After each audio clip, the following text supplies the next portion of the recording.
ಯಾಕೆ ರಾಧಿಕಾ ಅರ್ಜೆಂಟಾಗಿ ಬರಕ್ಕೆ ಹೇಳಿದೆ? ನಾನು ನಿನ್ನ ಹತ್ರ ಈ ಥರ ಪರ್ಸ್ನಲ್ ಆಗಿ ಕರೆದು ಮಾತಾಡೋ ಸಂದರ್ಭ ಬರಬಾರ್ದು ಅಂದ್ಕೊಂಡಿದ್ದೆ. ಆದರೆ ನಿನ್ನಿಂದ ಈ ಪರಿಸ್ಥಿತಿ ಬಂದಿದೆ ಅಮರ್. ನನ್ನಿಂದನಾ? ನಾನೇನು ಮಾಡಿದೆ ರಾಧಿಕಾ?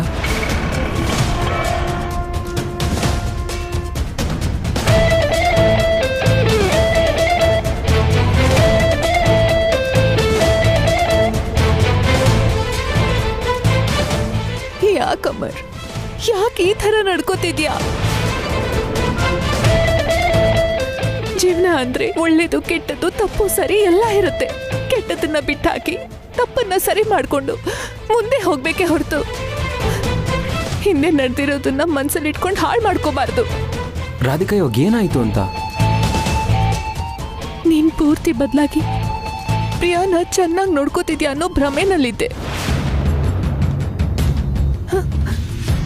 ಇನ್ ಯಾವತ್ತೂ ನನ್ನ ಜೀವನದಲ್ಲಿ ಬರಲ್ಲ ಅನ್ನೋ ನಂಬಿಕೆ ಇಟ್ಕೊಂಡಿದ್ದೆ. ಆದ್ರೆ ನನ್ನ ಮೇಲೆ ಸೇಡ್ ಬೆಳೆಸ್ಕೋತಾ ಅದನ್ನ ತೀರಿಸ್ಕೊಳ್ಳೋ ಹಠ ಬಿಡ್ದೆ.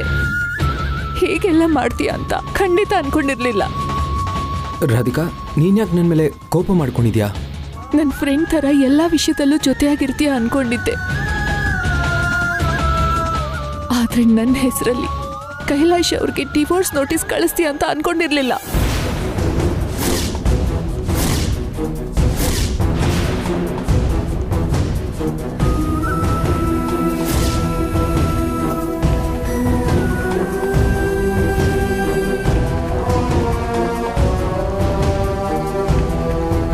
ಮೊದಲೇ ನನಗೂ ಕೈಲಾಶ್ ಅವ್ರಿಗೂ ಸಾವಿರಾರು ಅಡ್ಡಿ ಆತಂಕಗಳಿದೆ. ಒಂದಾದ್ಮೇಲೆ ಒಂದು ಘಟನೆಗಳು ತೊಂದರೆ ಕೊಡ್ತಾನೆ ಇದೆ. ಉರಿಯೋ ಬೆಂಕಿಗೆ ತುಪ್ಪ ಸುರಿಯೋ ಹಾಗೆ. ಡಿವೋರ್ಸ್ ನೋಟಿಸ್ ಯಾಕೆ ಕಳಿಸ್ದೆ? ಹೌದು, ನಾನೇ ನಿಮ್ಮ ಮನೆಗೆ ಡಿವೋರ್ಸ್ ನೋಟಿಸ್ ಕಳಿಸಿರೋದು.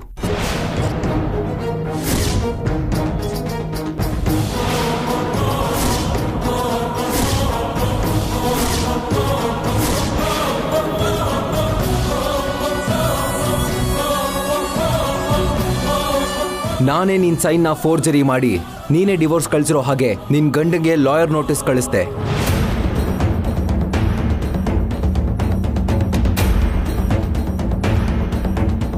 ನಂಗೆ ಮೋಸ ಮಾಡಿರೋ ನಿನ್ ಮೇಲೆ ಸೇಡ್ ತೀರಿಸ್ಕೋಬೇಕು ಅನ್ಕೊಂಡೆ.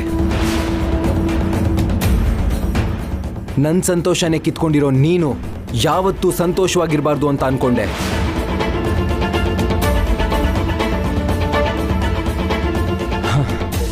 ಅದೆಲ್ಲ ಒಂದು ಟೈಮಲ್ಲಿ ರಾಧಿಕಾ.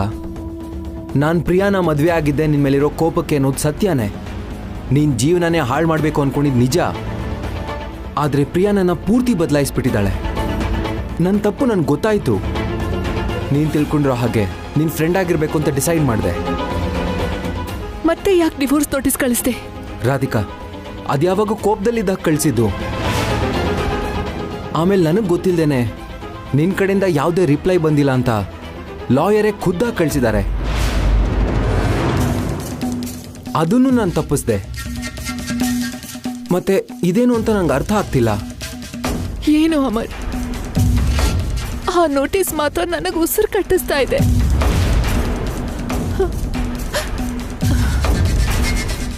ಆಗಿದ್ದೆಲ್ಲ ಆಗೋಯ್ತು. ನಾನೇ ಏನಾದರೂ ಮಾಡ್ತೀನಿ, ನೀನು ಬಿಟ್ಬಿಡು. ಏನ್ ಬಿಡ್ಬೇಕಕ್ಕ?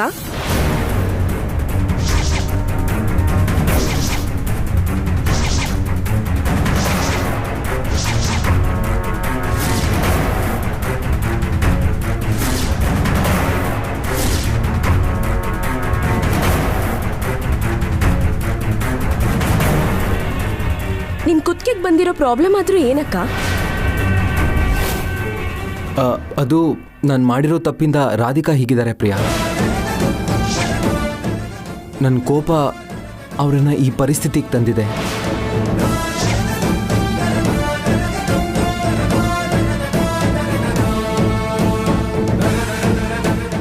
ನಿಮ್ಮಿಂದ ನಮ್ಮ ಅಕ್ಕ ಯಾಕೆ ನೋವು ಅನ್ಭವಿಸ್ಬೇಕು? ನಂಗೇನು ಅರ್ಥ ಆಗ್ತಿಲ್ಲ. ಅದು ನಾನೊಂದು ಎಮರ್ಜೆನ್ಸಿ ಆಪರೇಷನ್ ಮಾಡಬೇಕಾಗಿತ್ತು. ಮೆಡಿಕಲ್ ಸ್ಟೂಡೆಂಟ್ ಆಗಿ ರಾಧಿಕಾ ಅವರು ಕೂಡ ಅಲ್ಲಿ ಇರಬೇಕಾಗಿತ್ತು. ಅಲ್ಲಿ ಸ್ವಲ್ಪ ಪ್ರಾಬ್ಲಮ್ ಆಗಿ ನಾನು ಮಾಡಿರೋ ತಪ್ಪಿಂದ ನಿಮ್ಮ ಅಕ್ಕ ಮತ್ತೆ ನನ್ನ ಮಧ್ಯೆ ಡಿಸ್ಟರ್ಬೆನ್ಸಸ್ ಬಂದಿದೆ, ಅದೇ ಮಾತಾಡ್ಕೋತಾ ಇದ್ವಿ.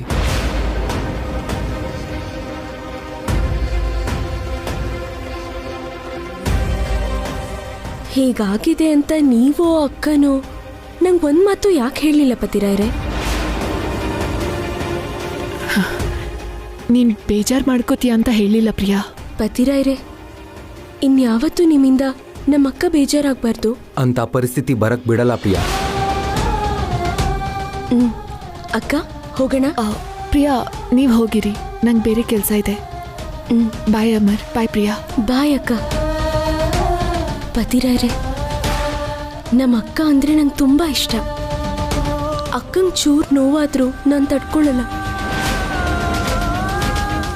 ಅವಳು ಅಪ್ಪನ ಥರಾನೇ ತುಂಬ ಸರಿ ನಂಗೆ ಬೇಕು ಅಂದಿದ್ನ ಎಷ್ಟು ಕಷ್ಟ ಆದರೂ ಕೊಡಿಸಿದಾಳೆ. ಒಂದೊಂದು ಸಾರಿ ಅವಳ ಸಂತೋಷನ ಮರೆತು ಕೂಡ ನನ್ನ ಸಂತೋಷಕ್ಕೋಸ್ಕರ ಒದ್ದಾಡಿದಾಳೆ.